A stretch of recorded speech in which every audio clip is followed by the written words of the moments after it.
সুগেন্দু, আমরা তো বলে দেব তোমার ক্যালকাটা নিয়ে যাব। আমরা তাদেরকে ক্ষমতায় আসতে দিই নাই। তোমরা তো আমাদের দেশ থেকে জিনিস চুরি করার জন্য আসছিলা।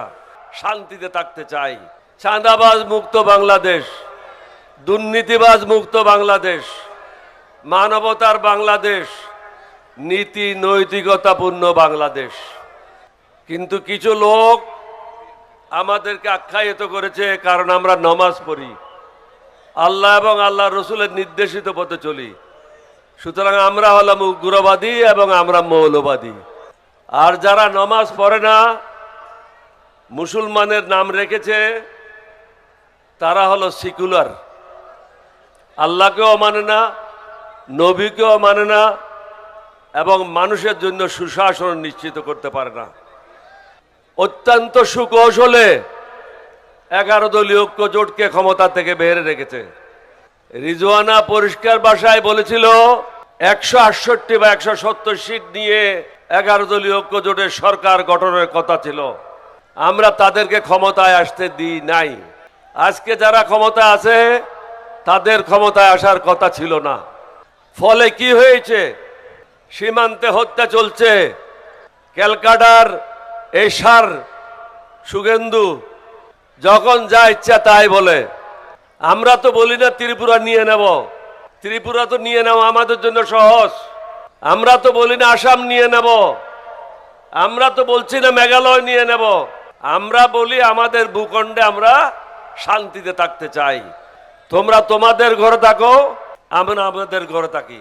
আমরা যারা আল্লাহ আল্লাহ রসুলের নির্দেশিত পথে চলি, আমরা কখনো অন্য ধর্মের লোকের উপর নির্যাতন করতে পারি না। আমরা কখনো অন্য ধর্মের লোককে অসম্মান করতে পারি না। আমরা চেয়েছিলাম সকলের জন্য একটা সুন্দর বাংলাদেশ গঠন করার জন্য। নিশ্চয়ই কোনো কারণ আছে, আল্লাহ রব্বুল আলামিন কবুল করে নাই। হয়তো আরো রক্ত দিতে হবে, আরো কফারা দিতে হবে জাতিকে। কারণ জাতি চায় সুন্দর বাংলাদেশ, কিন্তু ভোট দেয় অশিক্ষিত লোককে। তো কিভাবে সুন্দর বাংলাদেশ পাবেন? এই জিনিসগুলি আমাদেরকে সুন্দরভাবে চিন্তা করতে হবে। ভালো লোকদেরকে ভোট দিতে হবে, উপযুক্ত লোকদেরকে বেছে নিতে হবে, দেশপ্রেমিক লোকদেরকে নির্বাচিত করতে হবে। তাহলেই তো এই দেশ সুফল পাবে। যদি সুগেন্দু মনে করে রংপুর নিয়ে যাবে, আমরা তো বলে দেব তোমার ক্যালকাটা নিয়ে যাব। তুমি কি মনে করেছো?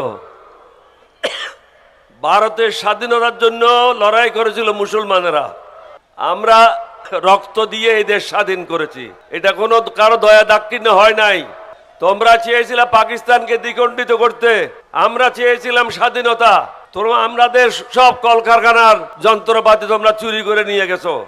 আমাদের পাকিস্তানের যে প্রায় 1 লক্ষাধিক সৈন্য ছিল, তাদের গোলা বারুদগুলি তোমরা চুরি করে নিয়ে গেছো।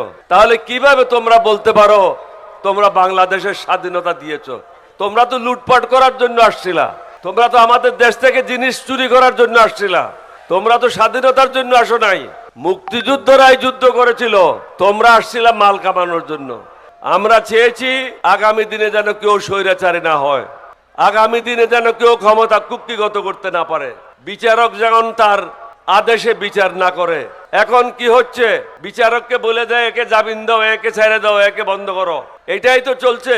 বড় বড় দাগি আসামিরা, বিএনপির উকিলেরা তাদেরকে জেল থেকে বের করেছে। এটা তো রেকর্ড আছে, এটা তো আমার কথা না। তাহলে তারা কি চায়? দেশটাকে আবার ধ্বংসের দিকে ঠেলে দিতে চায়।